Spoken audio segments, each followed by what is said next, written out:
Parents and a Satanic Cult.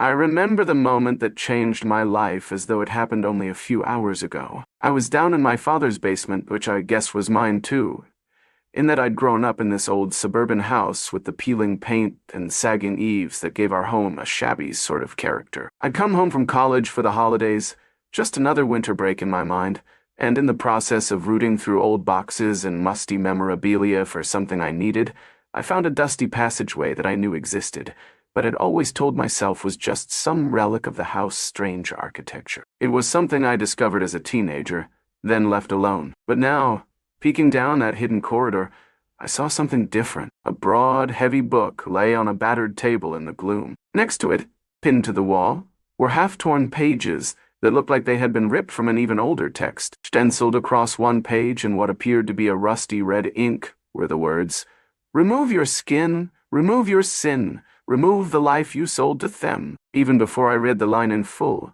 a shiver coursed through me, the hair on the back of my neck prickling as though an icy breeze had found its way through the cracks in the foundation. I had always suspected my father was into something dark, or at least had once been in his younger days, but seeing those words in that secret place put a final, horrifying punctuation on all my half-formed worries. Everything I'd suspected, every uneasy sense that Dad's stories about the 1970s West Coast scene were more than just the typical hippie experimentation, now felt so viscerally, horribly real. There was no turning back from the knowledge that my dad, the man who had taken me to father-daughter dances and whose warm laugh used to echo through our living room, was, or had been, a black magician. And not only that, he'd unleashed something that was no longer content to remain hidden, something that might have followed him home. I want to back up and fill in how this all began, at least from my perspective, because it's the only way I can explain the bizarre confluence of events that surrounded the discovery of this satanic cult. My father's name is Richard.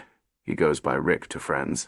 And my mother, who left our family nearly a decade ago, is Colette. My father always had that aura of a man who lived on the fringes. He wore tie-dye occasionally and had a stash of old vinyl from the Summer of Love, but that, to me, never felt like the sum total of his personality. There was a hidden side to him, a reserve of seriousness that leaked out in surprising ways. Maybe it was in the middle of the night when I'd come down to get water and I'd see him in the backyard, motionless, staring up at the moon. Or maybe it was how, every now and then, he'd vanish for an afternoon on a Sunday, only to return more distant than usual. It was subtle. I never had direct, blatant evidence that Dad was anything other than a mild-mannered ex-hippie who'd eventually settled into suburban fatherhood. But bits and pieces would slip out in conversation. Mentions of old friends from the West Coast, remarks about things you don't want to see, or fleeting references to a place called Redwood Valley. I remember one time overhearing him on the phone, presumably with an acquaintance from the past. He said, "No, I swore I'd never open that door again." And then he noticed me standing in the doorway, and his expression turned furious and anxious, commanding me to go to my room. I must have been 14 or so. I retreated, baffled but also a bit frightened. After that day, I tried to push it aside, focusing on teenage concerns, sleepovers, crushes, and later, stress over exams. Yet the past, as I'd come to find out, can never be entirely laid to rest. Sometimes it takes only the slightest nudge to bring it roaring back. That nudge, in the context of our small suburban town, happened 3 years ago at Christmas. Pastor Noah Winters, well known for his dramatic, heartfelt Christmas sermons, fell through the floorboards of his own pulpit mid-sermon. St. Mary's, the local Lutheran church built sometime in the 1920s, was evidently worse off than anyone realized. Or perhaps the good pastor's theatrical pacing on the old wooden stage had simply worn the boards thin. Regardless, that single freak accident changed everything. After he plummeted through the wood, breaking his leg in the process, investigators discovered that beneath the raised dais of St. Mary's, an entire hidden chamber existed. The press had a field day, labeling it a Satan dungeon, turning it into the kind of sensational scandal every small town both dreads and secretly delights in. Reporters set up shop outside the otherwise unremarkable red brick building. Photos of the dusty, candle-laden subterranean room made their rounds on local news channels, then national affiliates. There were altars, sigils carved into the stones, half-burned black candles strewn about, and various implements that, as the reporters gravely intoned indicated the presence of a full-blown satanic cult. With that revelation, local rumors exploded. Perhaps the satanic panic of the 80s had overshadowed some genuine truths after all, at least in our little patch of suburbia. Maybe the authorities had dismissed those conspiracy theorists too soon. I mean, here was a verifiable, defunct, but undeniably real shrine to something dark, something that lurked beneath the feet of unsuspecting churchgoers for decades. It got even crazier when word got out about the strange objects discovered in that subterranean space. Among them was an unearthly grimoire, rumored to be bound in human flesh. Media loved that story. Memes popped up online, referencing the Evil Dead films or old legends of necromancy. But for the more studious or devout among us, the reality was far less comical. This grimoire, as authorities called it, seemed old, ancient. Even the local synod, the Lutheran equivalent to an archdiocese, a body that oversees matters of doctrine and church operations, swooped in, hushing many details, and ordering an immediate renovation of St. Mary's. They shored up the rotting floors, performed a thorough cleansing of the entire building, trying to quell the panic that threatened to overshadow the faithful. They couldn't unfind that hidden chamber, but they did their best to distance themselves from the fiasco and tamp down the scandal that threatened to tarnish the parish's reputation. Meanwhile, that book, the grimoire, didn't just vanish. It went up for auction at a renowned auction house, Sotheby's. As soon as I heard the name, I remembered that my dad worked for the local branch of Sotheby's. He'd been in fine arts and antiquities for years. People trusted him, admired his knowledge of old texts, manuscripts, and curios. He had a knack for appraising the arcane. Sometimes I thought jokingly that he must have learned to do so in the 70s, trading weird items for LSD at some bohemian bazaar. But that was a playful, half-baked narrative I spun in my mind. I never truly believed Dad's knowledge of the bazaar ran so deep. I can still see how his expression changed the day a neighbor mentioned the rumored Dalmri fool. Right, sat,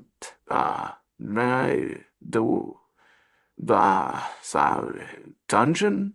And the newly discovered grimoire. My father's face, which had been impassive and polite, suddenly darkened. His eyes, normally mild, glinted with something I can only describe as raw apprehension. His grip on the newspaper he'd been holding tightened, and for a second I thought he might tear it in half. Then he relaxed, forced a laugh, and made some benign comment like, "What a strange world we live in." But I was watching him carefully. In that moment, I glimpsed the shadows of his past. He was shaken, as if he had recognized something in that news story, or had dreaded that such an object might find its way to him. The grimoire eventually sold in October of last year. The buyer was apparently a private collector, a man known for snapping up esoteric relics, though I never caught his name. A month after that sale, Dad lost his job, and it was no ordinary firing. Word spread that the buyer discovered the item he purchased had been swapped out for an extremely sophisticated facsimile. The real,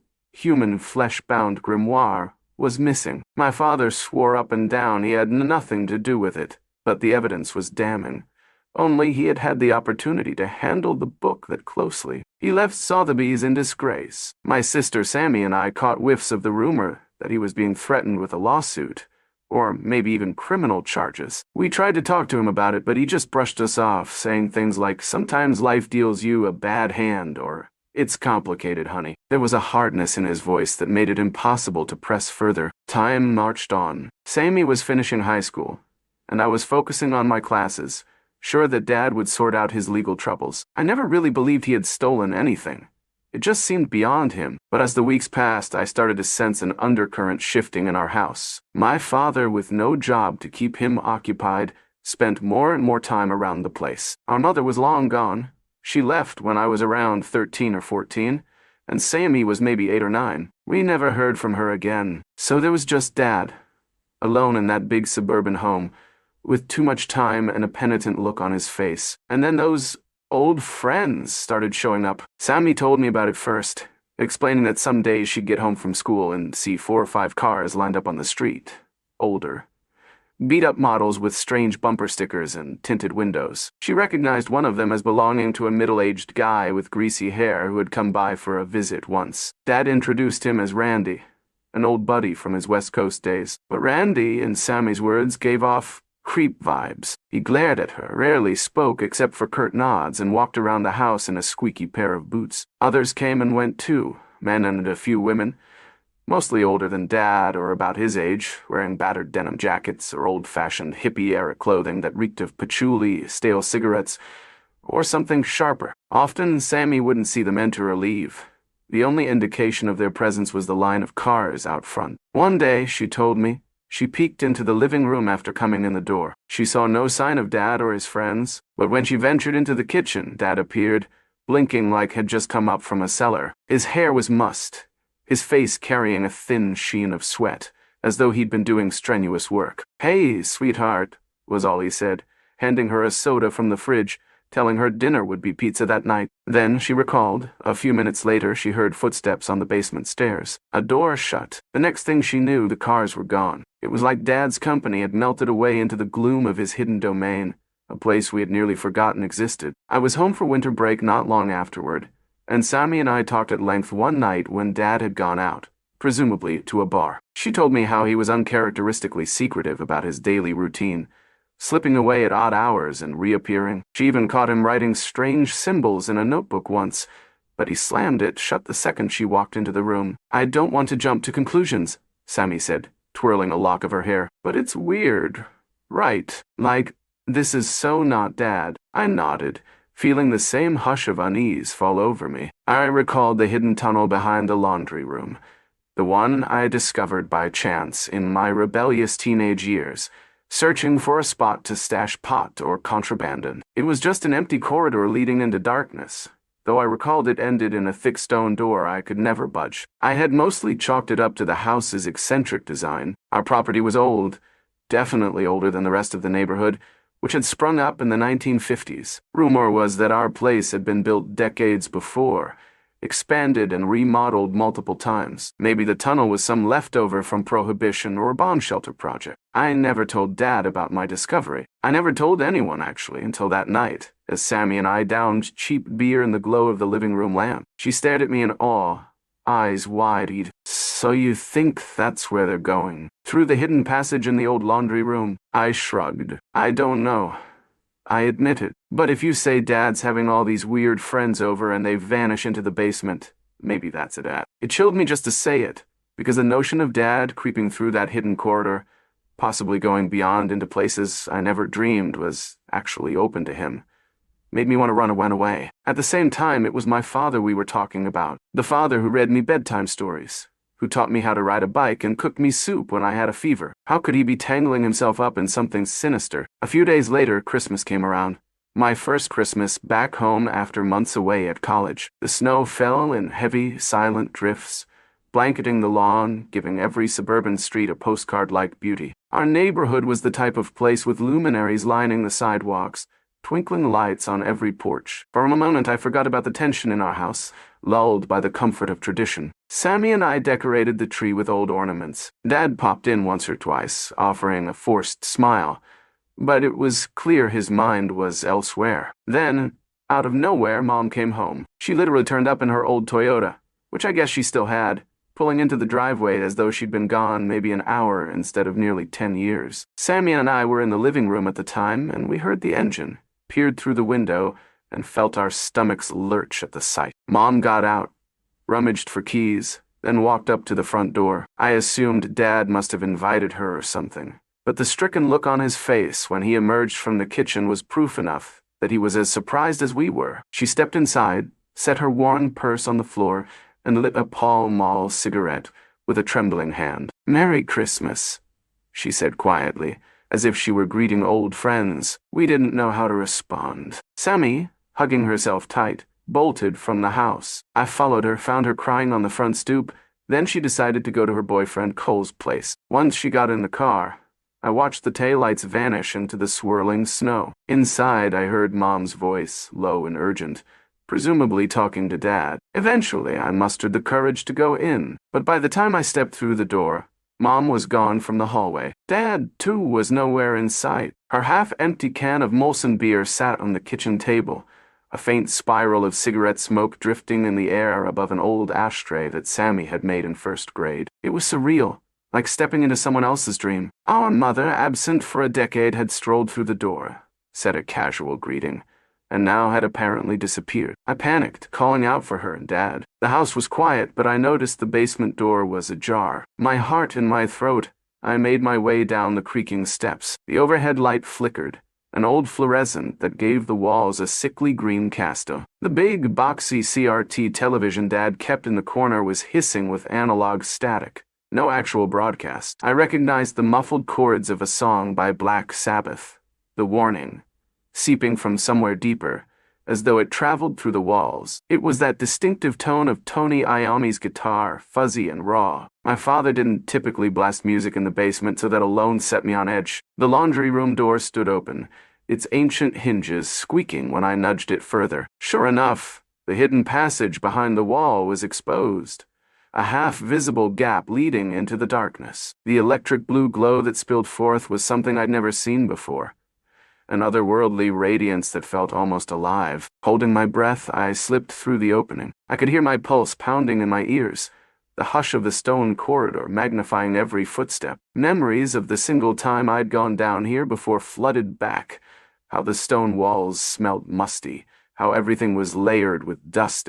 Only now, there wasn't dust. The passage looked well-traveled. Footprints marked the ground. Strange symbols were chalked or painted on the walls, spiraling designs, cryptic shapes that hinted at archaic rites. The music grew louder as I crept down the tunnel's length, the neon blue glow intensifying. When I reached the old stone doorway that had once blocked my way, I saw it stood ajar. Through it lay a chamber, far larger than I expected. It was carved out of living rock, the floor uneven, strewn with rubble. And this new space was, impossibly, connected to the infamous Satan dungeon beneath St. Mary's. That could only mean one thing. The local synod's so-called renovation must have missed or sealed off the original entrance on the church side, but the hidden path from beneath my father's house still provided direct access. I stepped in. My skin prickled as I gazed around. There was an altar, intricately shaped, rising up from the rocky floor. It resembled the twisted horn of some massive goat or bull, the underside carved with symbols that glinted with that same eerie, unnatural glow. Atop it sat the grimoire, splayed open, radiating that electric blue luminescence from its pages. I instantly recalled the rumors, bound in human flesh, older than recorded history, reeking of ancient arcane power. My eyes flicked around the chamber, searching for my father and mother, but they were absent. It was just me, and that unholy text, humming with an energy that made the hair on my arms stand on end. To my left I noticed heaps of debris, splintered wood, jagged bricks, stone shards that might have once been part of the ceiling. Draped over those shards was something that made my stomach lurch. Large, translucent coils of something that looked like shed snakeskin, only far too big for any snake I'd ever heard of. Some lengths were easily 6 or 7 feet from end to end, and as I drew nearer I realized with horror that it wasn't exactly snakeskin. There were traces of human features in the patterns, the suggestion of pores or the shadow of a shape that could have once been a human arm or torso. One piece had a mustache, or what remained of it, as though a face had peeled away from the skull, leaving behind a raw, papery husk. I clapped my hand to my mouth to keep from screaming. Could those be the remains of transformations? People had shed their skin. That phrase from the scrawled text roared back into my mind. Remove your skin! Remove your sin! My father, my mother, had they come here to perform some twisted rite? And if so, where were they now? I made my way closer to the altar, every fiber of my being telling me to turn around, to run and never look back. But I couldn't leave without some answers. The pages of the grimoire seemed to shift as though alive, the script rearranging. Dimly I realized there was an undercurrent of chanting, or maybe just the echoes of my own frantic breath. The chamber pulsed with a presence, as though it housed something old and hungry, waiting for the final step in whatever ritual my parents had unleashed. I reached the altar, forcing my gaze down. The text was in some archaic language, though occasionally I recognized an English phrase. Words like darkness, consecration, blood, sacrifice jumped out. Inscribed in the margins were small sketches, vaguely humanoid shapes writhing in circles of flame. On the next page, which partly overlaid the preceding one, I saw that line again, the same lyric that had been scrawled in my father's hidden tome in the basement. "Remove your skin, remove your sin, remove the life you sold to them." My stomach churned with disgusted dread. I stepped back, scanning the room one last time, desperate to see if maybe Dad or Mom were hidden behind a pillar or crouched in a shadowed alcove. But the place was deserted, aside from me. The music, a scratchy cut of Black Sabbath from who knew what device, was winding down, giving way to a static hiss that reverberated off the rough-hewn walls. That's when I heard a new sound, faint but distinct. Footfalls echoing from the passage behind me. Without any plan beyond not wanting to be caught at this altar, I ducked behind a large chunk of stone, pressing myself flat. From my vantage, I could see the corridor leading in. A shape, a man, stepped through. He was tall, gaunt, wearing a ragged coat with a hood pulled over his head. He paused, holding a candle or a flashlight that glowed an odd purplish hue. Then 2 more figures followed. One wore a battered black leather jacket. The other was shorter,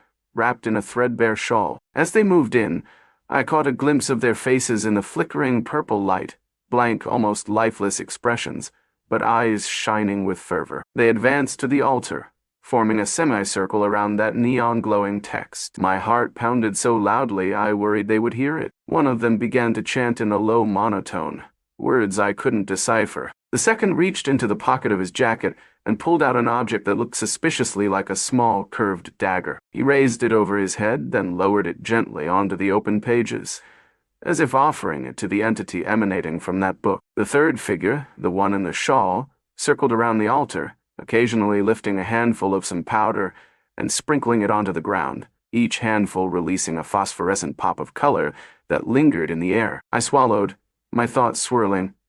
Are these Dad's friends? Is my father among them? Where is my mother? With every second, I felt the building tension as though something was summoning a greater power, drawing it closer to our plane. Even hidden as I was, I felt exposed to the malignant presence creeping through the walls. My hands shook. The illusions of normalcy, of a typical suburban Christmas, a father who watched the Macy's parade, a mother who once sang lullabies, seemed laughably distant. This was the heart of darkness, the kernel of everything vile that had festered under the veneer of our quiet neighborhood. Suddenly, a noise, perhaps a dull clang, made the 3 figures freeze. One of them hissed out a word that might have been hide or perhaps inside, but they scattered from the altar, retreating into the shadows along the perimeter of the room. Instinctively, I sank lower, biting my lip to stifle a gasp. Moments later, new footsteps approached from the corridor. I leaned out a fraction of an inch to see who it might be, bracing for the terrifying possibility that it was my father or mother in some monstrous form. And then I saw Dad,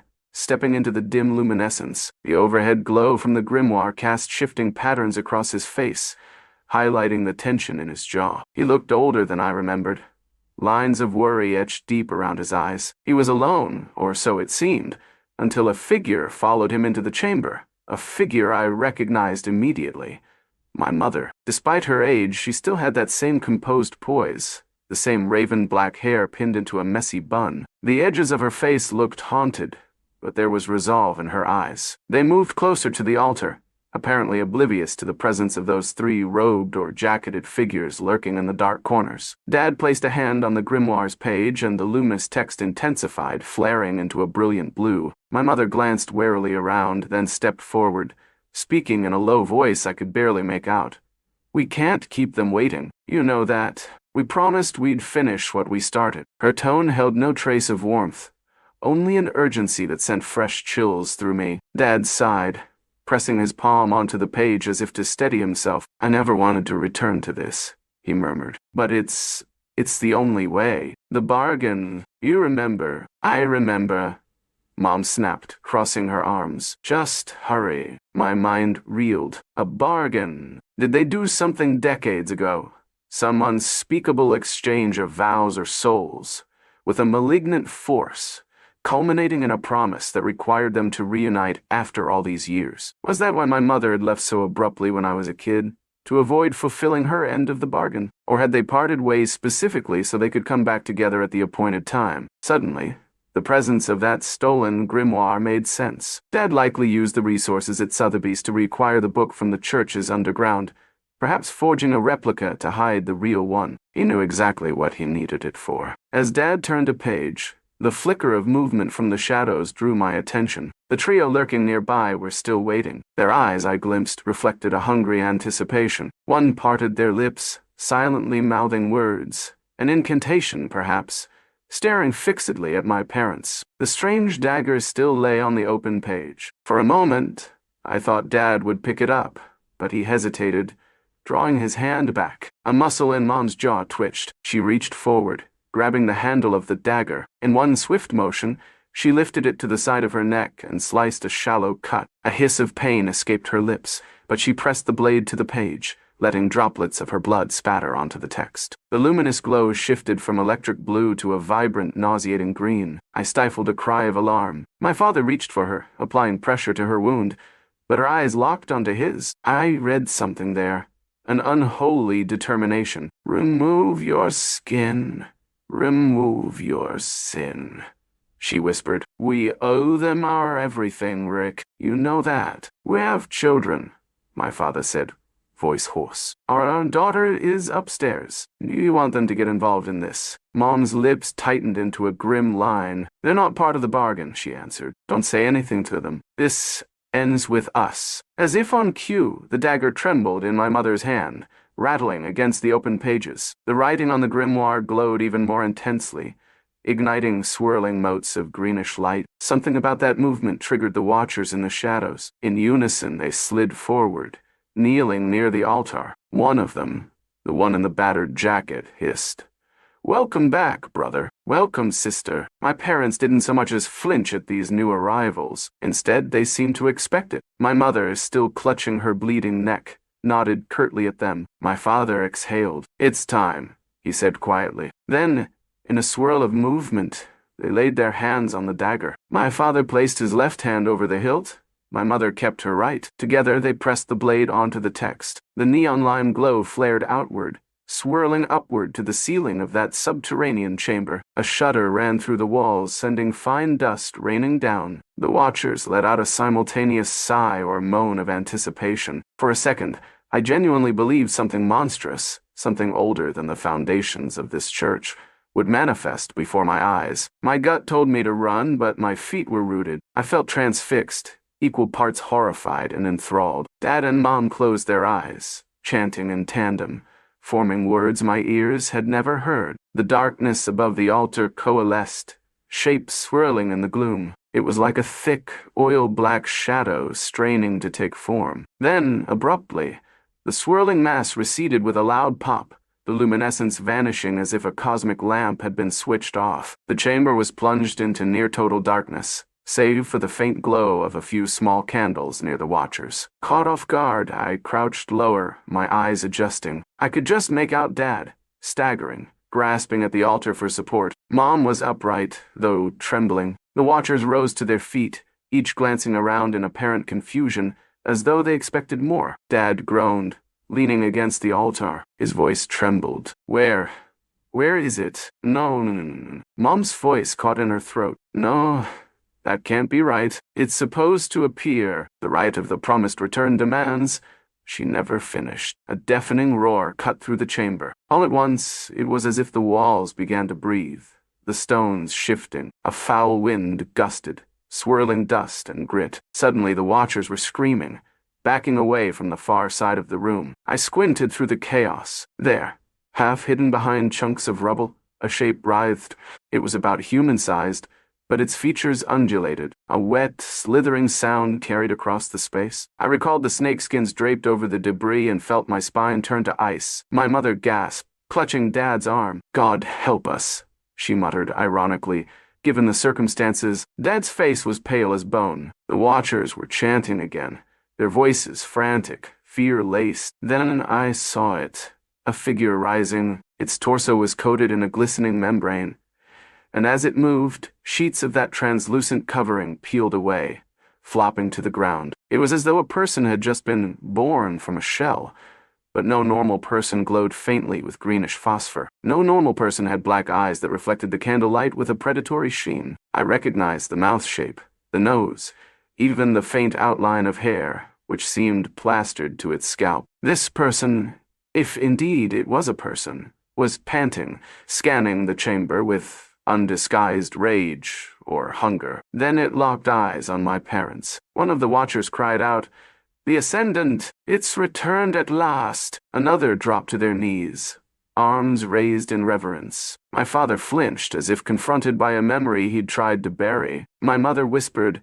"Cassandra," the name rung out oddly in the echo-laden space. The creature blinked, as if hearing a distant voice. For half a second, I thought I caught a look of recognition. Then its face contorted in fury. With an animalistic snarl, it sprang forward, bridging the distance with startling speed. Dad flung up an arm defensively, but too late. The figure slammed him to the ground, kneeling atop his chest. My mother screamed, lunging for the altar. Maybe she was aiming for the dagger, but one of the watchers intercepted her, blocking her path. Everything was madness. Shadows flailing, dust swirling, and that inhuman figure pinning my father. I was too paralyzed to move, my mind shrieking that this couldn't be real. But it was. The figure placed its hands on Dad's face, almost tenderly, then jerked forward. A guttural sound of rending flesh filled the air. My father convulsed, blood spraying across the broken floor in an arc. That moment shattered my hesitation, and I almost bolted forward to help him.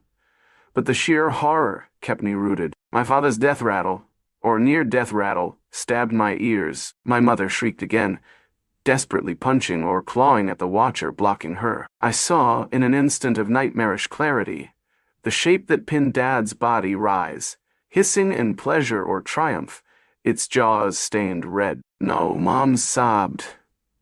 This wasn't how it was supposed to go. The watchers seemed just as alarmed. "Master," one quavered. "Please, we followed the right." "Why?" Their words were cut short as the figure flung them aside with a single backhanded blow. One sailed across the room, smacking into the wall with a wet thump. The other two watchers scrambled away, cowering. The figure stood there, chest heaving, glaring at my mother. She stared back, trembling, tears streaking her cheeks. I couldn't see Dad move at all. My mother licked her lips. I heard her voice break as she said, "You were meant to be reborn for good." All these years, whatever reply she hoped for, she didn't get it. The glowing figure, flickering now with angry pulses of that sickly green aura, lunged at her. My mother's scream was cut short as they collided. The watchers scattered completely, running for the exit. I saw the swirl of limbs, then heard the agonized moan from Mom as she collapsed beneath the otherworldly shape. Blood spattered the floor. The figure bellowed,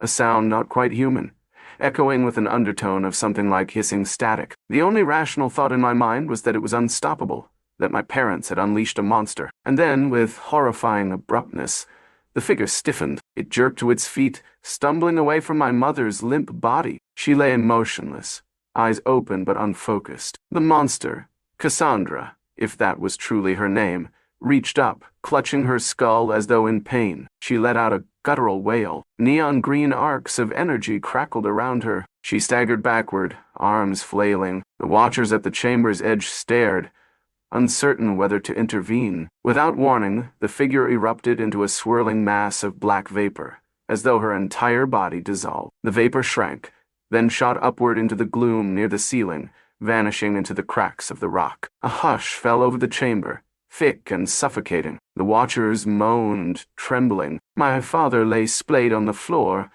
my mother half crumpled beside him. Neither moved. I wanted to run to them, but a cold logic told me it was too late. Blood pooled beneath Dad's torso, and the angle of his neck looked all wrong. Mom had a gaping chest wound. The watchers looked from the bodies to the vacant altar, appearing wholly at a loss. Then, as if spurred by panic, they took off, racing for the corridor that led back toward my house. Maybe they wanted to find another route to safety, or call for help, or vanish from the scene of carnage they had helped orchestrate. I wasn't about to let them see me. My entire body shook, tears streaming down my cheeks. My parents were dead. The surreal finality of that reality was so huge, I couldn't process it. I forced myself to remain crouched behind the rubble as the watcher's footsteps receded. The stench of blood hung heavy. A corner of my mind registered that the grimoire's glow had ceased entirely. The altar looked inert, an ordinary chunk of carved stone. Except for the spattered blood, it might have been a meaningless relic, but I knew better. My parents had died for it, or for something that lay beyond it. Moments passed. I was dimly aware that I was whimpering softly, fists clenched so tight my nails bit into my palms. Eventually, a thought formed.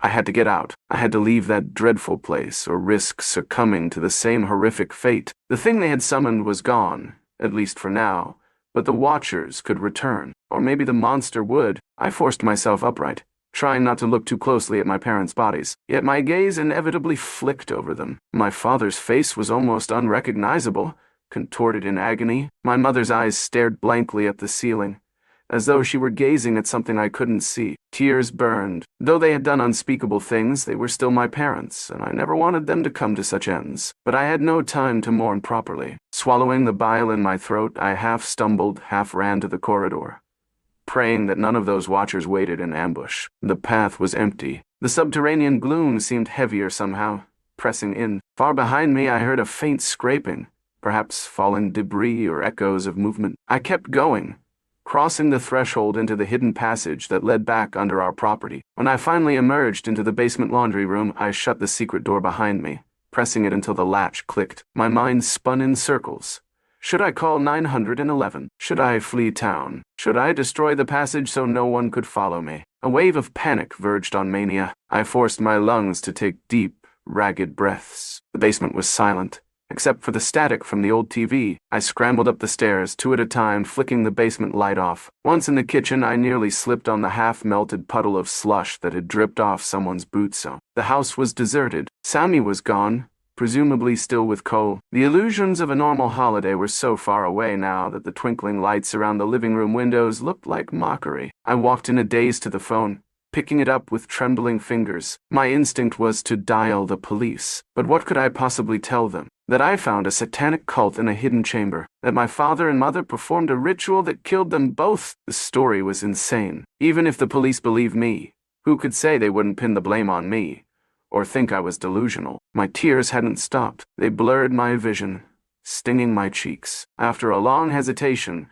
I dialed Sammy's cell. She answered on the second ring, voice thick with tears of her own, probably from the shock of seeing Mom. "Hey, you okay?" she asked. I opened my mouth, and nothing came out. A strangled sob. She pressed. "Sis, talk to me." I stammered out.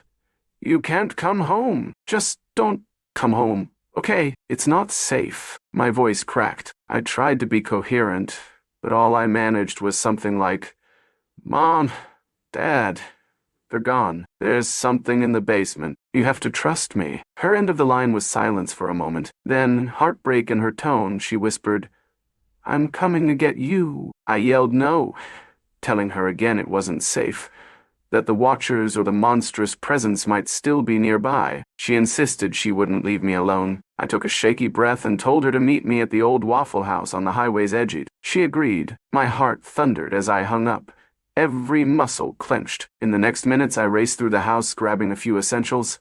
A jacket, my purse, keys, phone charger. My brain was a swirl of half-formed strategies. The Watchers might come after me if they realized I'd witnessed everything. The monstrous figure might roam the suburban streets, feeding on unsuspecting neighbors. The local authorities might find the battered remains of my parents in that underground chamber soon enough. Maybe I should leave some sign, some clue, but I couldn't muster rational planning. All I knew was that I had to get out of that place. Before stepping outside, I chanced one last glance at the living room. Under the soft glow of Christmas tree lights, everything looked heartbreakingly normally. Stockings hung from the mantel. A half-filled mug of cocoa sat on the coffee table, a film of chocolate forming on toplet. The ghost of the holiday season lingered in every corner, mocking me with reminders of how illusions can so easily shatter. In a daze, I slid into the driver's seat of my car. The engine roared to life, and I backed out of the driveway onto the snow-laden street. I cast a final look at our house.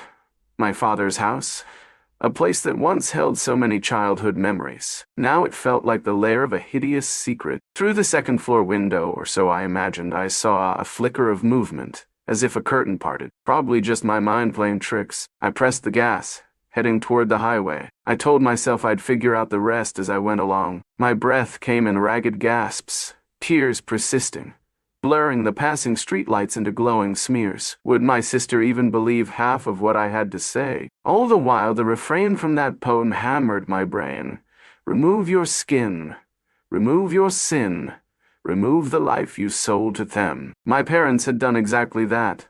Whatever deal they'd made in the 70s, they'd left it incomplete, and it came back to claim them. Their attempt to rectify the old bargain had unleashed something monstrous, something that might still be out there, lurking in the darkness around St. Mary's or prowling the alleys near our home, discarding husks of skin. No matter how impossible it sounded, I had to accept it was real. I kept driving until I reached the Waffle House. The place's neon sign, normally comforting, made me jumpy with its stark brightness. I parked in a corner of the lot, scanning the surroundings for any sign of the Watchers or that horrifying shape. None. The place was nearly empty. Sami arrived a few minutes later in Cole's car. She leapt out, tears shining in her eyes, and before I could say anything, she crushed me in a hug. Cole hovered, looking pale and worried. We ended up going inside, nursing cups of coffee at a back booth. Under the fluorescent glare, I laid out the story for them, or as much as I could manage. Sami's face turned sheet white, her mouth pressed in a line of shock. Cole asked quiet, uncertain questions.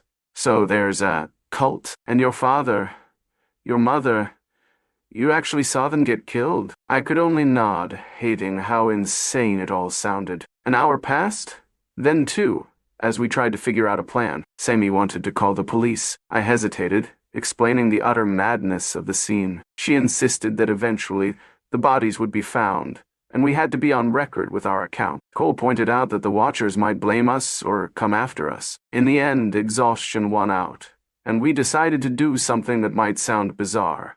We drove out of state. My college dorm was a few hours away, but we thought maybe we'd keep going. Then, out of nowhere, Sami started crying, insisting she needed closure of some kind. She needed to see for herself. Cole, trying to be supportive, said we should at least go check if there were any signs of the Watchers or the monster left it. He reasoned that, with daylight soon to come, the place might look less terrifying. I dreaded going back, but also felt a strange compulsion to confirm that what I saw was real, not some fevered hallucination or mental breakdown. We ended up piling into Cole's SUV. I told them about the hidden passage in the laundry room. We decided that if we were going to investigate, we'd at least approach from the safer vantage.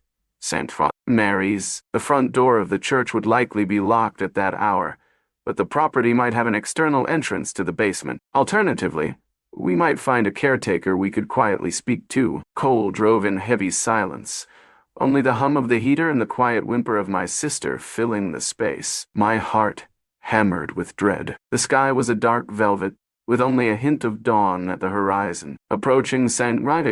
Mary's, we saw no official vehicles, no lights. The place was silent. We parked on a side street, under the harsh glow of a single street lamp. The church's facade looked menacing, rather than comforting. Steps leading up to large double doors, a modest steeple overhead, all black against the sky. We circled the building, searching for any sign of forced entry or Watchers. Nothing. Then, near the back, we discovered an old service door slightly ajar. A weak glow emanated from within. Maybe just an emergency light. Cole tested the handle. It swung open with a squeak. Inside, the corridor was lined with wooden paneling, battered from decades of minimal upkeep. We passed a couple of classrooms used for Sunday school, then found a set of steps descending to what I guessed was the basement. Dim overhead bulbs flickered. I gripped Sami's hand, hearing her breath quicken. At the bottom, we saw several heavy doors, most locked. The hallway ended at a blank wall. Cole frowned. "Are you sure the hidden chamber is down here?" he asked. I swallowed, stepping forward. The last time I'd been in the subterranean space was in that other chamber, but it had to connect somewhere here. A door on our left hung slightly open. We approached cautiously. Inside lay what looked like a storeroom.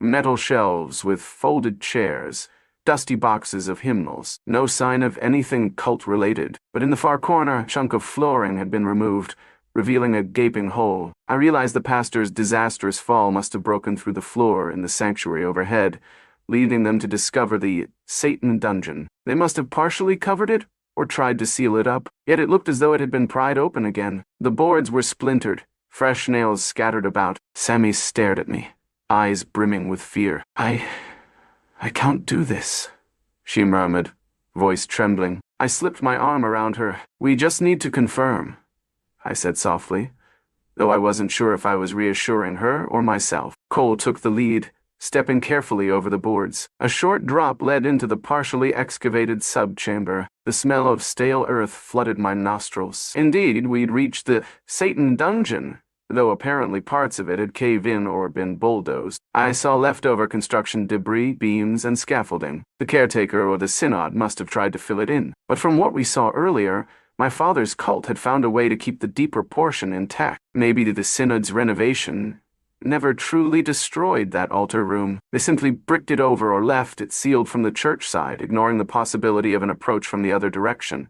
Our basement. The air felt suffocating. We flicked on our phones' flashlights, scanning the rough stone walls. Sure enough, near the back corner, a gap in the bricks revealed a passage, partially unblocked. Cole pointed to footprints in the dust. Multiple sets, going and coming. My throat tightened. They must have used this route to bring in supplies or gather for rites. Sammy let out a tiny sob, burying her face in my shoulder. "Let's get out of here," she pleaded, but Cole shook his head. "If we leave now, we learn nothing. We'll be haunted forever. Maybe we can find proof that the Watchers murdered your parents. Some evidence that can help the police." I shuddered, unsure. Every second spent in that gloom was a second too long, but a grim sense of finality told me we might never get another chance to understand the depths of this horror. I nodded stiffly. Leading the way, we inched through the gap. The corridor beyond was a narrower version of what I remembered from our basement. The claustrophobic hush pressed in on us. Eventually, we reached an open arch. No neon glow emanated now, only pitch black. My phone's flashlight illuminated a wide chamber. There, in the center, was the goat horn altar. The grimoire, gone. I saw no sign of the Watchers or the monstrous figure, but the floor was splotched with dark patches, dried blood. My stomach churned. Trembling, I stepped forward, scanning for my parents' bodies. They weren't here. Confusion warred with relief. Sammy whispered, "Oh, God," pressing a hand over her mouth. She must have realized that meant the Watchers had removed them. Or maybe something else had. Cole crouched, rubbing a finger over a crust of blood on the floor. "Fresh," he said quietly. "No more than a day or so." I nodded, tears threatening again. They must have dragged Mom and Dad's bodies away. Where? To bury them, dispose of them. Glancing around, I saw scraps of the peeled skin I recognized, trailing in tatters along the rubble. Another wave of nausea hit me. Cole noticed them too, face contorting with revulsion. "Christ," he breathed. "This is not normal." Sammy, pale as a sheet, was close to fainting. I placed a steadying hand on her shoulder. We needed answers, but all we had was absence. Something else caught Cole's eye. A corner of the chamber had a rough desk or shelf, upon which sat a tangle of parchments. We approached, flipping through them. Most were indecipherable runes, sketches of monstrous shapes, but one slip of paper written in plain English read, "Ascendant rises, must reunite the circle, payment in blood, freed from skin, freed from sin, freed from the life they owe." Cole exhaled sharply, mouthing the words. Sammy held her breath, tears slipping down her cheeks. I realized it was an expansion on that same refrain. Freed from the life they owe. My parents had tried to do that. They'd tried to pay the price, but it ended in tragedy. We gazed at each other in the hush, hearts pounding. This was larger than we could handle. We had no idea who else might be involved, or whether the Watchers would come back. A sound in the corridor froze us. Footsteps. Without thinking, we doused our phone lights, clinging to the shadows. I could hardly see anything in the gloom, my heart pounding. Another sound, a faint shuffle, as if someone was dragging something heavy. My mind raced with possibilities. Watchers returning to retrieve more remnants, or bury something else. We huddled there in silence, trying not to breathe. The footfalls paused. A low curse echoed, something about the stolen pages. Then the footsteps retreated, fading away. A wave of relief coursed through me. We gathered our courage and slipped out, retracing our path. At one point I heard Sammy stifle a sob. I realized we were leaving with more questions than answers. But if we stayed, we might end up like our parents so. As we emerged into the battered storeroom at St. Mary's, dawn was starting to lighten the cracks along the basement windows. We heard voices from above, maybe the pastor or staff arriving. Not wanting to be discovered, we slipped out the service door, hurrying to Cole's SUV, hearts hammering. We slammed the doors, breathing raggedly. No one pursued us. In the days that followed, we found ourselves in a nightmare of indecision. We couldn't easily explain the events to the police. We had no bodies to prove our parents were dead, only a few cryptic notes. We worried about retribution from the Watchers. I ended up returning to my college, staying in a friend's apartment off campus, telling no one the full truth. Sammy stayed with Cole, uncertain if finishing her senior year at our local high school was safe. We kept waiting to hear a news report about discovered bodies in the subterranean level of St. Tour. Mary's. But no such report came. The authorities said nothing about a father and mother missing from a local address. Our father had been fired from Sotheby's, so maybe it wasn't surprising that no one at his old workplace cared about his disappearance. As for Mom, she had already been gone a decade. Hardly anyone would notice her reappearance or second disappearance. The Watchers must have had a network to remove all traces. Or perhaps the overshadowing fear of scandal at Sandal. Mary's caused the Synod to hush up anything suspicious. We found ourselves living with the knowledge that a monstrous entity was loose in the world, or at least somewhere out there, and that our parents had died in its summoning. Nightmares plagued me. I saw the shape pinned on Dad's chest, saw the flicker of green energy. I woke up drenched in sweat, heart pounding, half expecting to see that luminous shape at the foot of my bed. Sammy and I texted often, comparing notes on any suspicious sightings. A few times we read local news pieces about missing pets, odd footprints in the snow, break-ins with no apparent theft. We wondered if it was the Watchers or the creature. The line between rumor and reality blurred. For me, each day was an exercise in controlling panic, trying to maintain some semblance of normal life. My father had wanted to protect us from this, I realized, in his own twisted way. That was why he never told us about the cult, or taught us about the hidden passage. He had hoped to shield us, but fate is cruel. Now we carried the burden alone. Weeks turned to months. We never told the full story to the police. Maybe we should have, but who would have believed it? Without physical evidence or bodies, it would have sounded like an elaborate delusion. Occasionally, I'd check the local obituaries or police bulletins, half expecting a cryptic mention. Nothing. The Watchers had done a thorough job. Meanwhile, we heard that Mary's was continuing its renovations, perhaps burying more secrets. The question that haunted me was, had the Watchers completed their mission? Was the Ascendant truly roaming free, or had the ritual been botched? Sitting here now, writing this all down, I wrestle with guilt and dread. The line from that poem replays on an endless loop in my mind, reminding me of the hideous legacy I've inherited. Remove your skin. Remove your sin. Remove the life you sold to them. My parents sold something. Perhaps their souls, their futures, or their bodies. And though they paid with their lives, they ended up releasing an ancient evil, or at least giving it a foothold. I wonder if it hunts for me and Sami next, if it seeks the bloodline that conjured it. I wonder if that was the Watcher's plan, to gather the entire family for a final sacrifice. My mother's abrupt reappearance might have been a piece in that puzzle. The only reason I survived was pure chance. I think about the notion of escaping all of this. Some days, I fantasize about moving overseas, changing my name, burying the memory. But that monster, Cassandra, is out there. Or maybe it slithers in the shadows beneath St. Mary's, waiting for a final incantation. Could the Watchers resummon it if it vanished? Did they need me to complete the circle? Or is the circle already broken beyond repair? If it's still incomplete, what new horror might they plan? There are times I wake up, drenched in sweat, half believing I hear chanting in the hallway. My mother's voice resonates in my nightmares. It's the only way. My father's pained expression flickers behind my eyelids. I've come to realize that horror isn't just the fangs of a vampire or the claws of a werewolf. True horror is discovering that your own family was complicit in summoning something you can't even name.